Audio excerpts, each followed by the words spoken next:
嗨，大家好，我是阿伟，然后今天在店里上班。这是我们的小赵同学，今年18岁、19岁，19了，去年18。然后呢，过年期间他玩得太嗨了，脚趾甲给玩发炎了。然后我们现在来给他修一修他的嵌甲。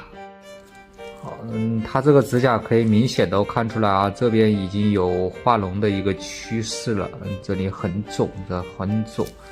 然后你看一下这里面的死皮，可以看到有很多啊。等会修的时候会有点疼哦，但是你不要动，好不好？好，先消毒。好，开始拉了啊。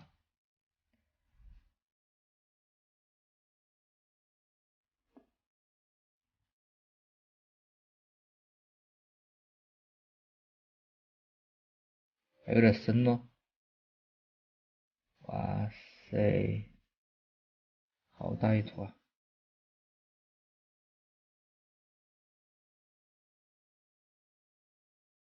啊！好大一坨。好，出来了。哇，指甲先出来了，好大一坨。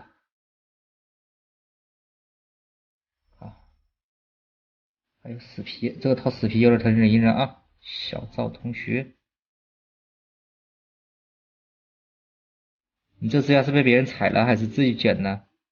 以前剪过一次。自己剪的是吧？以前都是1个月来修一次吧？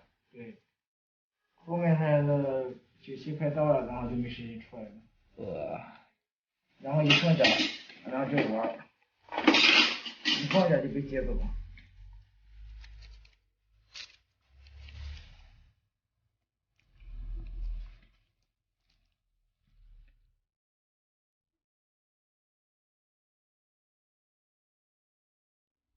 好，死皮出来了。啊，好大一坨。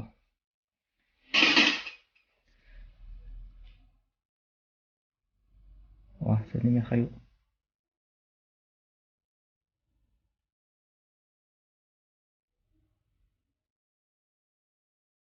好。啊，这里还有一点忍一忍啊。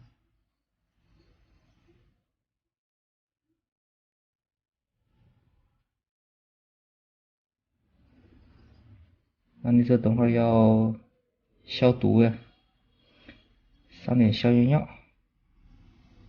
好啊，最后一坨出来了。好，出来了。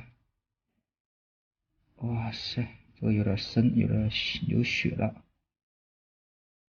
哎呀，啊，好了，你看你这一侧甲沟，好多东西啊。这3天不能沾水哦，不能洗澡，不能洗脚啊。好，这全部修完了，已经把这个甲沟里面的嵌甲全部挖出来了。它这个里面有一点轻微的一个红肿发炎，然后呢，因为刚才有一点流血了，所以我们现在给它上了一点云南白药。各位网友呢，在家里面处理这个甲沟炎的时候，如果有流血或者发炎的情况，就可以上云南白药，还有百德邦之类的消炎。然后呢，就用这个绷带或者创可贴把它包起来，3天或者1个星期，不能沾水，然后再换一换消炎药，它这个甲沟炎就能够完全好了。今天修的疼不疼呢？不是，你以前为什么说疼呢？给你挖成这样，你都不喊疼啊？好了，好了，然后明天过来记得再护理一下啊。我们小赵同学今天还是很给力的啊，这个喊他充300块钱的会员，他直接说充多一点，充1000吧。我说你这是加税前得的特别多吗？他说不是的，主要是平时的生活费，花不完攒下来的。我说别人同学这个生活费都不够花，你居然还花不完。他说他也不明白为什么别人不够花，他的就花不完。平时生活费1个月多少钱呢？没多少，多少啊150多左右吧。是多长时间1个星期吧。哇塞，你这都能攒下钱的，牛叉。